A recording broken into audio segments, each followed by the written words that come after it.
Here is what Charlie said regarding the Talmud. He writes, there are some verses in the Talmud that will blow your mind. I said, I'm aware of them. He wrote, the Talmud is not biblical. The Talmud is not biblical. The Talmud is not biblical.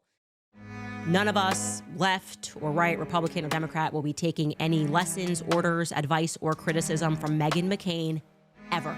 Ever. It is principally one of the only things that has always united us, I think, a general sense that the McCain family is awful and is therefore removed from any ability to lecture the general public about anything, least of all on the topic of morality.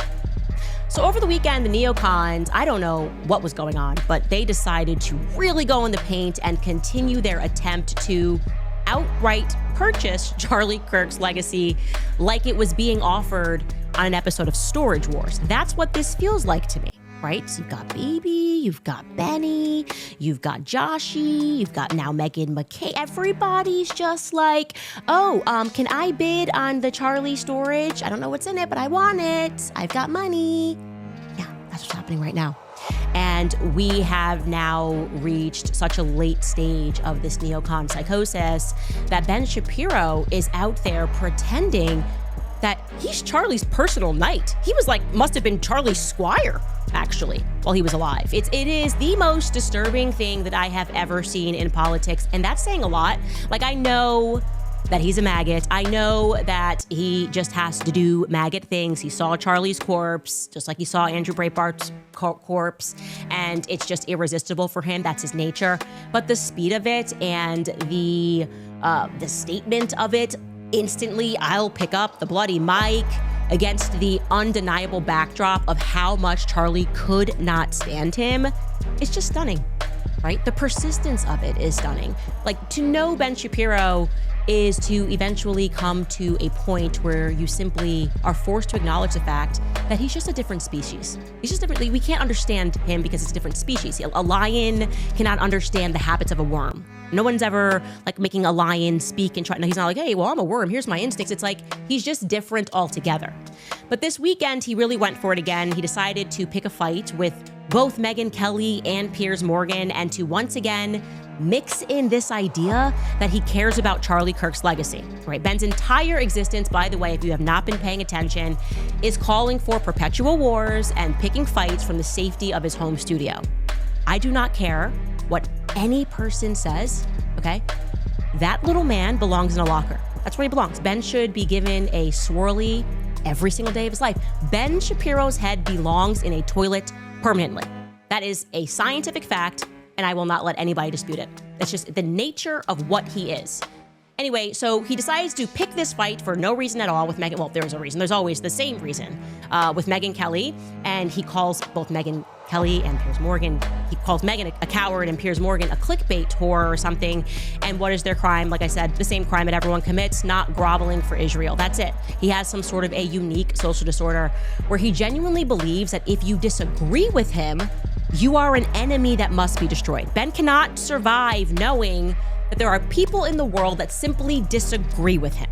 He does not know how to just go, oh, I have a different opinion, but we can still maintain a friendship. So he begins this back forth and he drops this online. Like I said, Megyn is a coward. Piers Morgan is a click whore. None of that has anything to do with Israel or the Jews.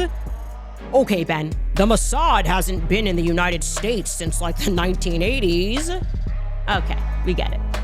Anyway, Megyn responds to him and basically calls him out on his BS. She writes, poor little Ben, and I do mean little, desperate for me to protect him. Can you imagine being this emasculated? It's sad.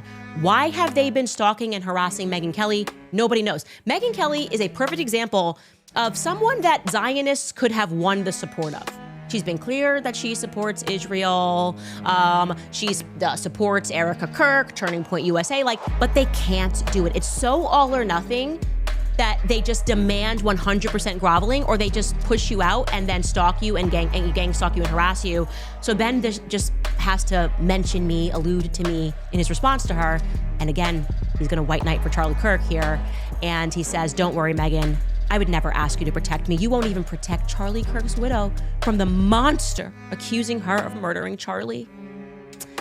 So I had time. I had time this weekend. I had a lot of time. And apparently so did the internet altogether, because there just has to be rules in life. Like, you can't suffer these sort of fools. We cannot go on like this in humanity.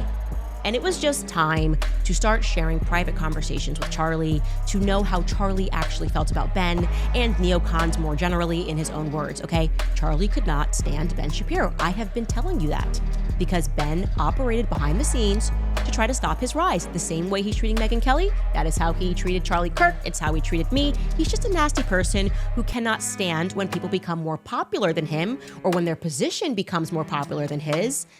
If they're organically winning, he has to try to pervert the markets. He makes phone calls. He asks his fellow Jewish journalists to do hit pieces. Charlie lived this. I was there. It was driven by nothing more than jealousy. Charlie was so young, he was still jealous. And so Milo Yiannopoulos shared this back and forth. He wrote, Ben Shapiro began to secretly commission hit jobs. On Turning Point USA a decade ago, Charlie Kirk knew. We met and we talked about it and discussed strategy. Kirk and I weren't friends for long, but while we were, all he talked about was how amazing Candace was and how effing evil Ben is. And he showed the messages, okay? Milo says, this is Ben. It's his fingerprints all over it. Can I post it? Charlie says, yes, but I want to allow this to play out before I say something, but go ahead. Could use your advice on this, honestly. And he's asking Milo for advice on how to deal with Ben, because he was, again, commissioning people, like he says, to go after him. I was there. This is the true story, okay? And it is, therefore, the worst kept secret in American politics that Charlie Kirk did not like Ben Shapiro. It's a fact. So I shared more private messages so that people can understand how deranged it is that Ben is so shameless. So shameless that he showed up to Charlie's funeral, $1 million, and elects himself the great defender of his legacy. I'm going to defend Charlie Kirk. And in the name of Charlie Kirk, I'm now going to attack his friends. I'm going to attack his friends over the topic of Israel, a topic which Charlie had actually changed his mind on. That's the reality, point blank. And here's what I shared. I shared Charlie backing me up when Ben treated me publicly like crap, saying, stand for truth. The people are with you. Thank you, Charlie. I will, and I will continue to do that, because the people are on the side of truth. And I said, I know. I've been through it enough, with enough of these to know that truth always wins in the end. And he then laughs and wrote BTW. He was standing on a couch, and I wrote, haha, so good. And Charlie said regarding Ben, he is unhinged. Stay the course. This is how he constantly spoke about Ben. Like I said, I have about 300 messages between me and Charlie to that effect, okay? And we spoke deeper also on theology guiding Ben Shapiro. I hate to upset the Shabbat Shalom crowd, but Charlie also was aware of the verses in the Talmud and its vitriol, its inherent vitriol toward Christianity. If you don't serve them, then it's problematic. Good evening, Mr. Shapiro. You have consistently promoted the idea that America was built on Judeo-Christian values. However, as a devout Christian, I have difficulty accepting the term, given Judaism's rejection of Jesus. Christians believe Jesus Christ is God. In contrast, the Talmud, a central Jewish holy book, teaches that Jesus is burning in hellfire and excrement. Let's go to Gittin 57a, and it reads, that which he decreed against himself as he undergoes the following. Every day his ashes are gathered, and they judge him, and they burn him, and they scatter him over the 7 seas. Onkelos then went and raised Balaam from the grave through necromancy. He said to him, who is most important in that world where you are now? Balaam said to him, the Jewish people. Onkelos asked him, should I then attach myself to them here in this world? Balaam said to him, you shall not seek their peace or their welfare all the days. And this text refers to Deuteronomy 23 verse 7, which has nothing to do with the text. Onkelos said to him, what is the punishment of that man? A euphemism for Balaam himself in the next world. Balaam said to him, he is cooked in boiling semen. This is very disgusting, and has nothing to do what's actually written in the law and the prophets, as he caused Israel to engage in licentious behavior with the daughters of Moab. Onkelos then went and raised Jesus the Nazarene from the grave through necromancy. Onkelos said to him, who is the most important in that world? Where are you now? Jesus said to him, the Jewish people. Onkelos asked him, should I then attach myself to them in this world? Jesus said to him, their welfare you shall seek, their misfortune you shall not seek, for anyone who touches them is regarded as if he were touching the apple of his eye. Onkelos said to him, what is important of that man? A euphemism for Jesus himself in the next world. Jesus said to him, he is punished with boiling excrement. As the Master said, anyone who mocks the words of the sages will be sentenced to boiling excrement, and this was his sin as he mocked the words of the sages. The Gemara comments, come and see the differences between the sinners of Israel and the prophets of the nations of the world. As Balaam, who was a prophet which Israel harmed, whereas Jesus the Nazarene, who was a Jewish sinner, sought their well-being. The Talmud Gittin 57a account not only contradicts the good news, in other words, the gospel narratives, but also undermines the integrity of the testimonies of the disciples in the fulfillment of the law and the prophets through Yahawashah, in other words, Jesus the Christ. Its reliance on necromancy directly opposes Yahweh's commandments and holiness of his works in raising his son. So let's transition to another book in the Talmud.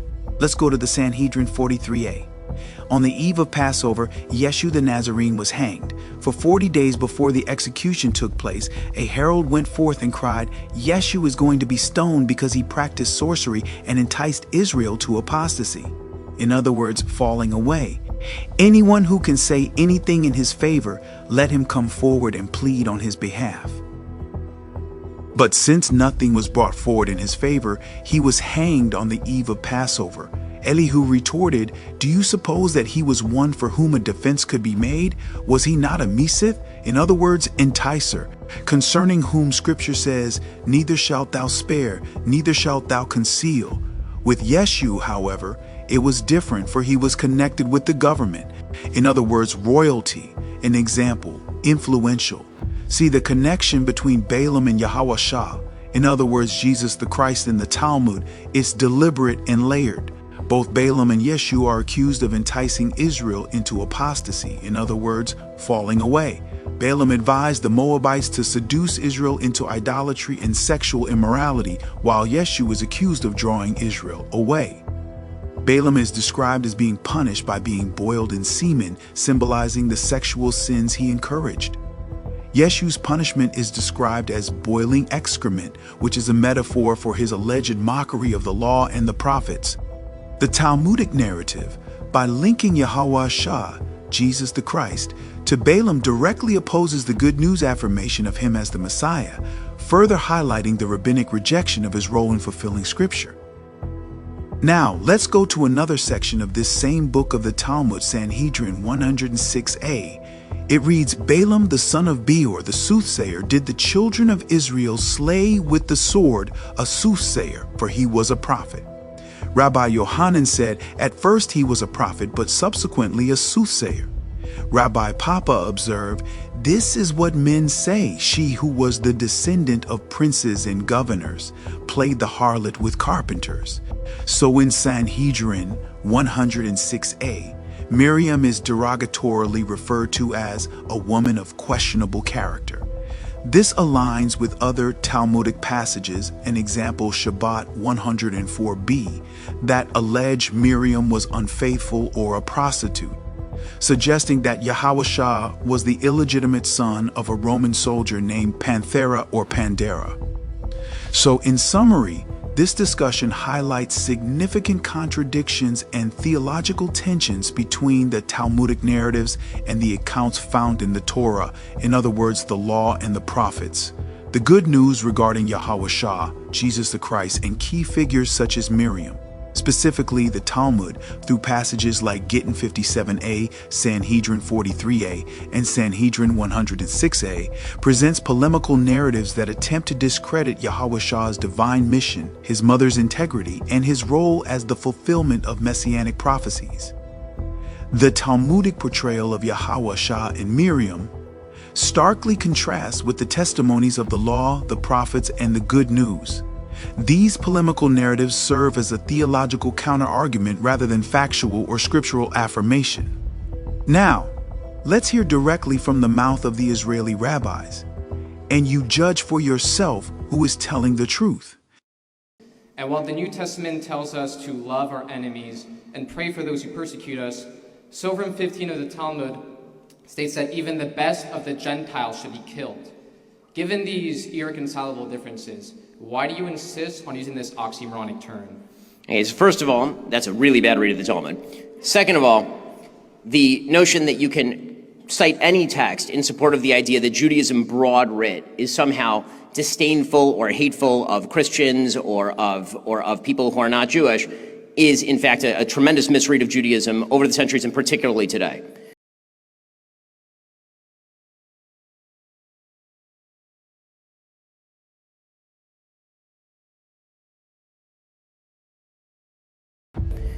I can cite sections in the New Testament that I find personally problematic. I can certainly cite segments in the Quran that I find personally problematic. The truth is I could probably find place in the Old Testament that I find personally problematic. That does not speak to what Judaism is and its historic impact on the world. Judaism is the foundation of Christianity. Jesus himself acknowledged this. The New Testament acknowledges this. The notion that Judaism and Christianity are somehow completely delinked and teach two completely separate lessons ignores the fact that the Old Testament is part and parcel of the New Testament. Sure, Christians and Jews think different things. Of course. Otherwise, I'd be a Christian or you'd be a Jew. If we thought completely the same thing, then presumably we would have the exact same religion. But the notion that Judaism and Christianity are completely delinked is wrong. As far as miscitations from the Talmud, or even citations of texts that are written in the year 500 CE at a time when Jews were being persecuted by Christians in the Roman Empire, that seems to me a real stretch to get to the idea that Jews today are overall hateful of Christians. I'm not sure that there's anybody in America, personally speaking, who has pushed more people back to church than me. And you know what else, Jim? I just want to say this to our Christian friends, you know, just to call it as it is and say it straight out, you know, you guys are worshiping one Jew. That's a mistake. You should be worshiping every single one of us because we all die for your sins every single day. And that's exactly what's going on here. Yeah. We're all God's firstborn and we're dying for your sins right now because the Jewish people in the land of Israel are the bulwark against the orcs. Okay? The orcs are coming not to a theater near you, but to your home. There is a spiritual debt. If you're a Gentile Christian, you are spiritually indebted to the Jewish people in history. No, I don't mean you're indebted necessarily to a Jewish person today, but in history. It is the prophets of Israel, it is the scriptures of Israel, it is the apostles of Israel, it is the Messiah of Israel. And through him, ultimately, Jesus, Yeshua, you have come to be saved. Now, when Paul writes in Romans 15 to Gentile believers in Rome, he's encouraging them to help with an offering for the poor saints in Jerusalem, the believers, Jewish believers in Jerusalem. And he's saying, look, if you benefited from them spiritually, well, not necessarily those believers specifically in Jerusalem, but who, from the Jewish people, from their spiritual heritage, then you should help in the natural, at the very least helping Jewish believers. We have 6 billion idol worshippers who makes God angry every second of their life. Indian, Chinese, Japanese, Tibet, Nepal, Thailand, so many. India alone is 500 million. China is 2 billion. So many, 2 billion Christians, which are idol worshippers. Between Chinese, Indian, Hindus, Buddhists, and Christian, at least 6.5 billion people are idol worshippers that according to the Torah do not have the right to live. Idol worshipper goy, it's death penalty. Not only Jews, even a goy who bow down to an idol, who believe in JC, deserve death penalty. And here is what Charlie said regarding the Talmud. He writes, there are some verses in the Talmud that will blow your mind. I said, I'm aware of them. He wrote, the Talmud is not biblical, but it is their rabbinical interpretations of Judaism. And then I did a deep dive one week, and he wrote thought crime, and I said, yep, this is the real Charlie Kirk. that they are now trying to package to us as like a faithful Talmudic Jew who was friends with Ben Shapiro. Do you understand now how sickening it has been for me to have to sit back and watch Turning Point USA allow rats onto their ship, the ship that Charlie built, to effectively reverse course regarding what Charlie actually felt, what Charlie actually believed, and who his friends actually were? A reversal made infinitely more evil by the fact that his wife is at the helm of the company. She could stop that. Podcaster Brett Weinstein then waded into the fray, which was amazing. He was apparently in conversation with Charlie Kirk in June, before he died, back when Charlie went toe-to-toe with Bibi Netanyahu and won. Toe-to-toe with Bibi Netanyahu and the bandit of neocon criminals over war in Iran, telling Trump not to do it. And here is what Charlie shared with Brett about what he was doing at the White House. Brett opens this up by saying, on June 18th, I had a text exchange with Charlie Kirk. He said he was spending 2 full days at the White House trying to persuade President Trump not to initiate a war with Iran. Given that Charlie was close with the president and that he represented a large constituency essential to Trump, and given that many proponents of the war with Iran saw a U.S. attack as urgently necessary to the survival of Israel, it is reasonable to wonder if his refusal to back down from his steadfast opposition somehow resulted in his murder. A good investigation could have settled the matter. What we got only increases the reason for concern. Asking this question may be unforgivable, but it is in no way unreasonable. Charlie was in a strong position to keep us from doing what we have done now, and the timing of his death removed him from the equation and likely changed the course of history, as Charlie himself worried that it might. He then shares this back and forth communication. Mind you, these people are telling you Charlie would have supported the Iranian war. And he's responding to something that Brett tweeted, which was supporting Charlie and saying, keep the pressure on. And he writes, right there with you, Charlie, we have to shut these maniacs down. Not only is the Republic depending on it, but the citizens of Israel are too. And Charlie said, thank you, I totally agree. Brett said, and by the way, I think the president needs us to keep the pressure on. The neocons are very vocal and admittedly powerful, but the public does not want war, especially not to be dragged into one by a belligerent Israeli regime. Charlie responds and says, I know, we need to do better. I have a theory on this, which is the power of the dissident media is very good retroactively at uncovering injustice or scandal, like COVID Ukraine border. We are not good at driving real-time mass public opinion yet. The neocons are. I'm doing all I can. Truly, I was in the White House all day fighting for America. Same tomorrow. Okay? These were Charlie's perspectives regarding the Iranian war. That is how Charlie felt about neocons. He felt like they were maniacs. He's reiterated that times. He would have the idea of people like Mark Levin and the McCains and the Shapiro coming out and pretending like they represent who he was should sicken you, okay? This is his honest opinion about what he thought about the likes of the Levins and the Shapiros. It's just a fact. Like I said, none of this can be disputed.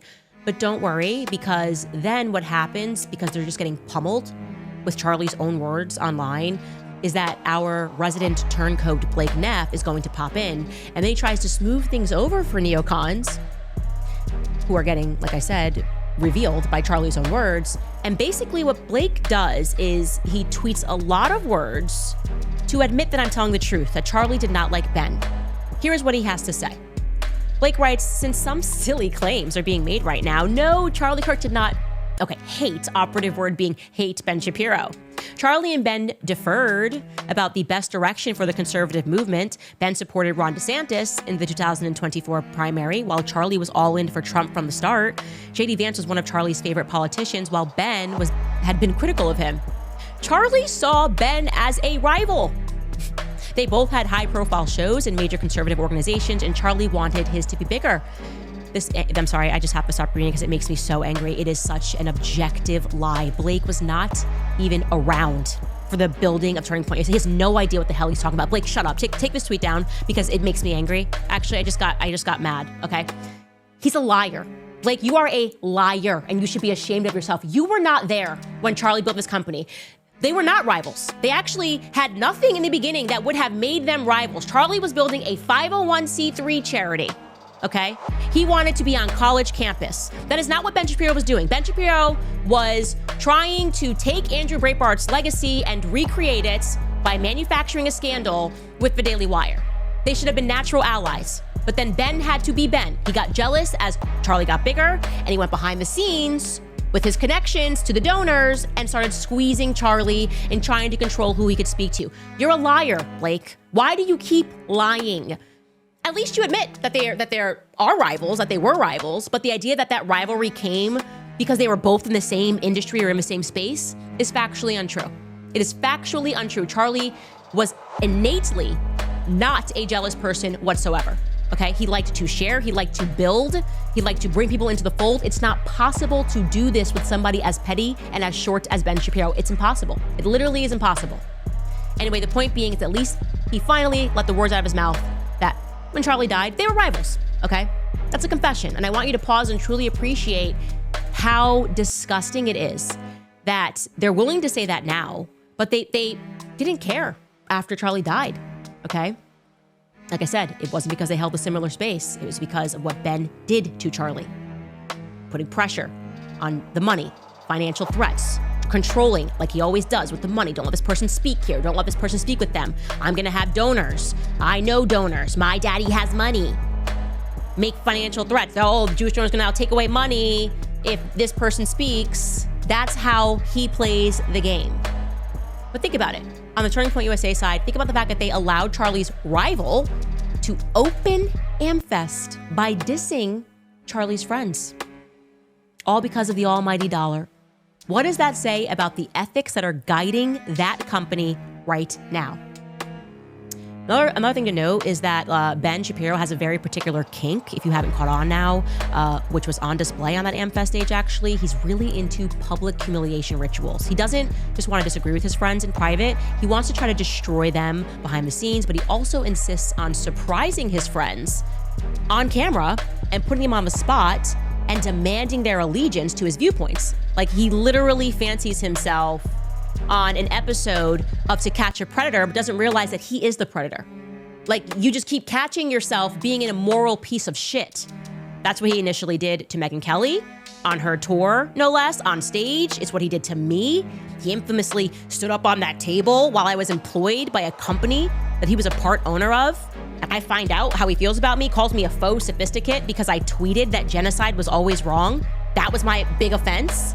For some reason, he gets off on trying to publicly humiliate people who simply holds a different viewpoint than him, right? He doesn't know that outside of the Pharisees, deceit and betrayal actually doesn't register as cool to the general public. You don't look cool. Also, get your dirty feet off of the table. So what Ben does is he likes to prep and he likes to put his notes and he likes to plan to embarrass people that are his allies, who think that they're his friends, okay? Take, for example, what he just did to Michael Knowles. I want you to watch this. Ben knows going into this that Michael Knowles is the godfather to my daughter, okay? So he knows that there is a literal spiritual connection there because of that. Like, we take that very seriously. We selected Michael Knowles for a reason. He's a strong and faithful Catholic and he's a good person. So for Ben, when he hears that, when he knows this information, for him to move Michael Knowles to publicly denounce me, to say something about Candace, that would give him a literal high. Like, that's irresistible to him. He needs that. He's just like a little gremlin. He just needs the evil. So watch what he does during a public discussion with Michael. So if Candace Owens decides to slander the widow of Charlie Kirk, I think that people have a moral duty to say that this is a bad thing, even if they are quote-unquote friends with those people, and I find it an act. But let's take that further. So obviously one should state one's view and say, you know, Erica's great and the attacks on her are not right. Well, Michael, I'll whatever. just ask you straight up. Is Candace Owens doing something evil by attacking Erica Kirk? I think that it's wrong to attack Erica Kirk. No, say the sentence with her name in it. I'm not going to dance like a puppet for the podcast wars. You don't have to dance like a puppet, but you are dancing pretty quickly. I mean, there's a lot of tap dancing here. I don't think there's any tap dancing. Even if you aren't even if you aren't interested in the podcast wars, the podcast and I think wars are the people who are interested in leading the invective against Candace are her biggest publicists.